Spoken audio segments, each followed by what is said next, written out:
It's one thing to say, I'm the type of person that just likes nice things. I like new things. I'm the type of person that wants this. Versus, I am the type of person that is this.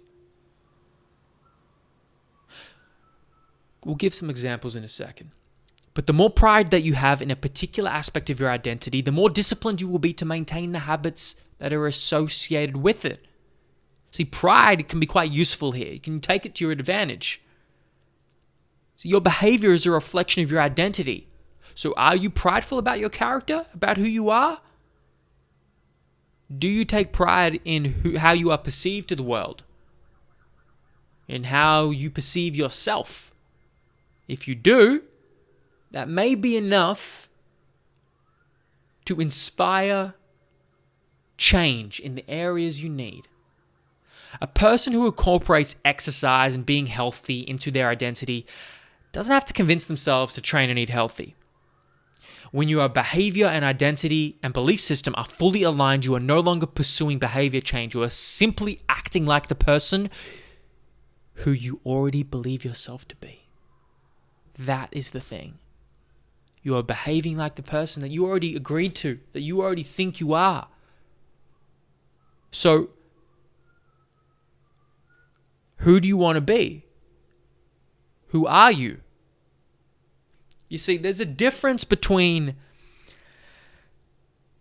I'm the type of person that wants to get fit. I'm the type of person that wants to get in shape, to be healthier. I'm the type of person that I want to make more money.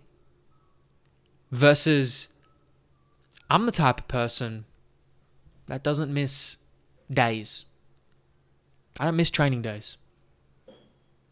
I train every single day. I seek physical discomfort every single day. And that's the thing. That's part of my character. Seek physical discomfort daily. So I don't need discipline to get up and go to the gym or run or sauna. Almost no discipline or motivation is exerted for me to do those things. You see, it's so assimilated in my character that I take tremendous pride in the attainment and pursuit of physical, psychological excellence. I'm that type of guy.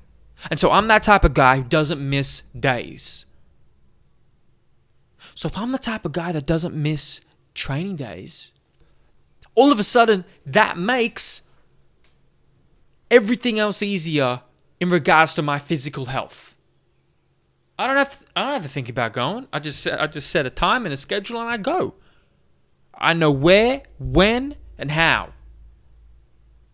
Because I'm that guy. I'm that type of person. I'm that type of person who will over-deliver and give you more.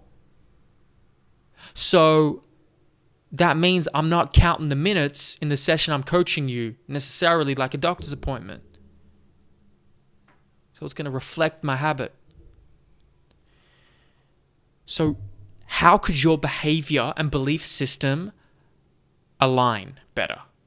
How could you be that type of person? How could you, instead of just, maybe you want to be less selfish. Maybe you want to give more. How do you be the type of person that is giving? Many of us reinforce small, insidious beliefs without even knowing it. We say things like this all the time. I'm terrible with directions. I'm not a morning person. I'm bad at remembering people's names. I'm always late. I'm bad with technology. I'm bad at math. Shut your mouth. This automatic negative thoughts that permeate our brain affects all of us. We all have insecurities and faults, and weaknesses and flaws. You see, you're affirming that identity. Oh, you're the type of person that's terrible with directions. Okay, what if you weren't? Who would you have to be to not be? Okay, maybe you just, because, like, I was going to say it. Maybe someone could describe me like that. So what could I do? Well, who would I have to be and how would I have to change myself to be the type of person that's great with directions? Well, let's look at people who are great with directions. What do? Well, they're aware. They're aware and conscious of their environment. They read street signs. They don't just let the GPS take them to places, but they make an effort to recite and remember the route. They're not mindlessly transporting themselves, but they're actively transporting themselves. They're engaged in the process of transportation. Okay, that's one example. I'm not a morning person. Well, what habit could you associate with being the morning that could make your morning just a little bit less hellish, a little bit better, so you could be a little bit more of a morning person? I don't get this morning, afternoon, night person stuff. Like, I'm a life person. What if you had great energy all day? Why is that like some golden goose to chase? That is now. It's like, oh man, wake up tired. I need like 3 coffees and have another coffee at midday, and then like a stimulant. Maybe I'm on some like psychotic medication for my mental instability. That's real, right? But like, who would you have to be for that not to be the case?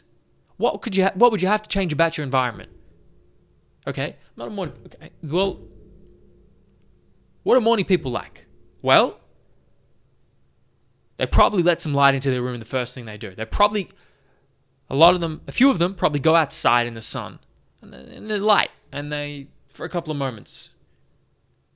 And it makes them feel good, just for a second. So it gets them up a little bit more into a morning person. I'll continue.